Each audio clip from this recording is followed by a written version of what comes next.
Berapa besi sih kebutuhannya, ada berapa bata, ada berapa hebel, terus kita pakai berapa semen gitu. Jadi semuanya dihitung gitu ya. Jadi gitu ya.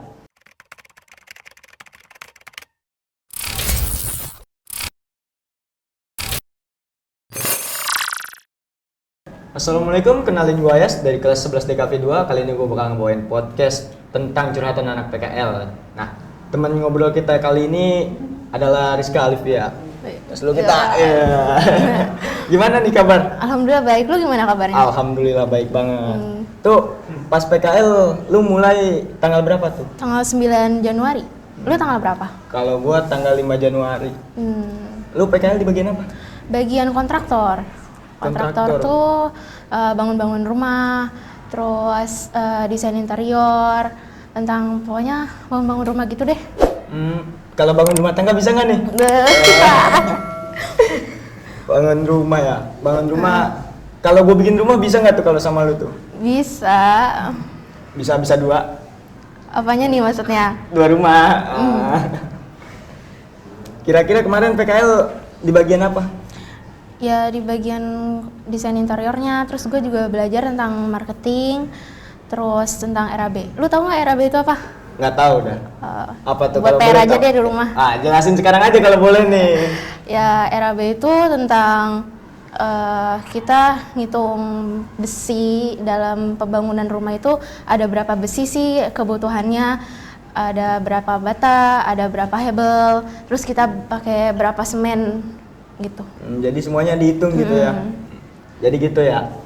Jadi kira-kira apa enaknya di PKL di bagian desain interior tuh di mana sih?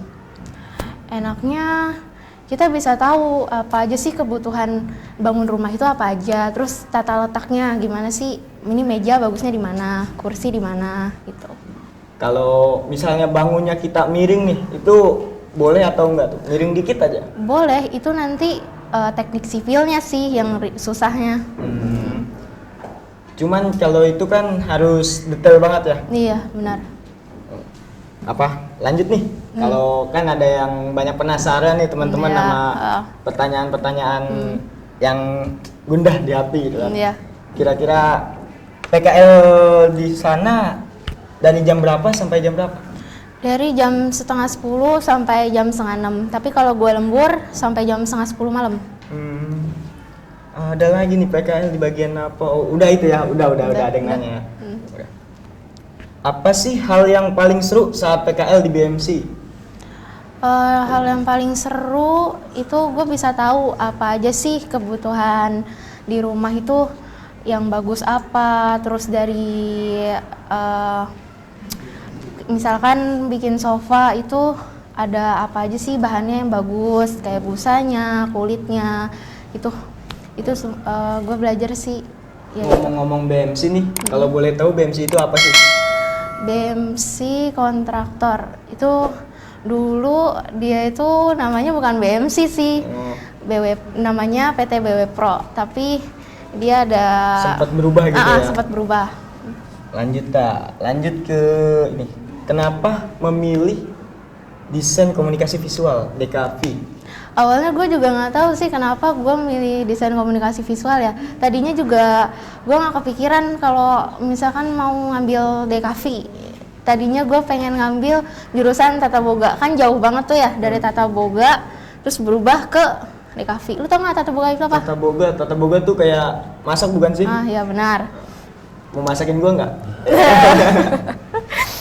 Kali mau masakin gue gitu biar kan kita serumah nih.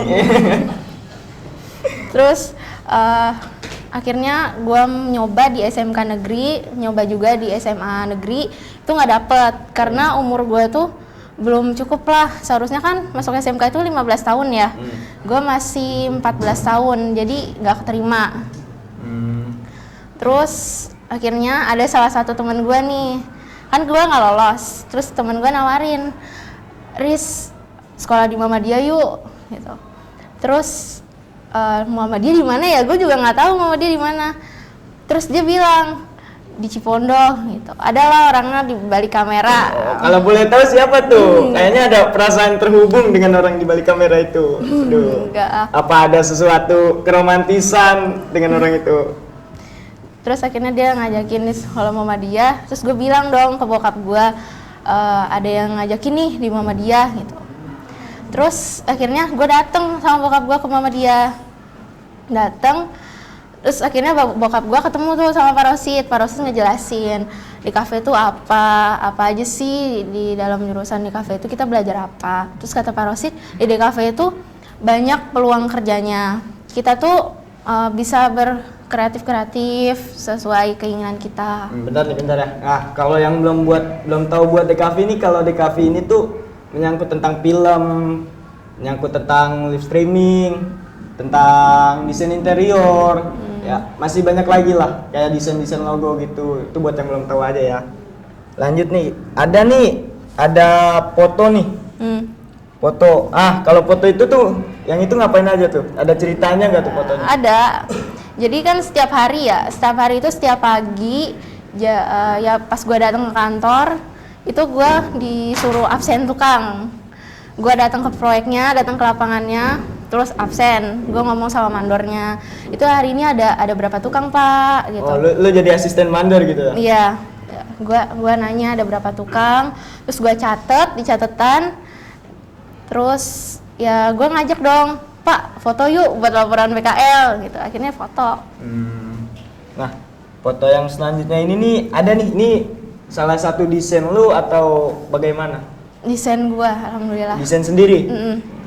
Semuanya diukur gitu per meter ya? Iya, semuanya diukur. Lanjut ke, ini yang foto kamar ini, itu mau jadiin kamar lu atau mau buat orang lain? Buat ownernya, buat si...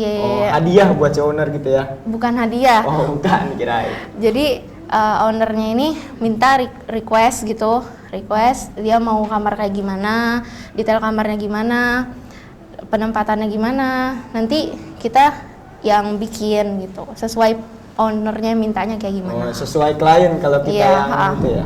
Benar. Lanjut ke ini, apa sih? Lanjut ke yang tadi tuh, ruang tamu. Ruang tamu. Kenapa lu desain ruang tamunya kayak gitu? Itu sih kembali lagi kayak tadi ya, itu kemauan ownernya juga. Kalau kita kan harus ngikutin kemauan ownernya apa. Kalau kemauan kita sendiri kan kita juga nggak ngerti kan dia maunya kayak gimana. Ntar malah kita berulang-ulang lagi bikinnya. Apa buat kesan dan pesannya itu buat ke yang lain tuh apa? Pesan buat teman-teman. Iya, pesan buat teman-teman yang mau PKL. Pesannya sih pendidikan itu jembatanmu untuk melalui masa depan. Jadi pendidikan itu penting banget ya. Kalau kalian gak dapat pendidikan yang baik, kita nggak akan punya kompetensi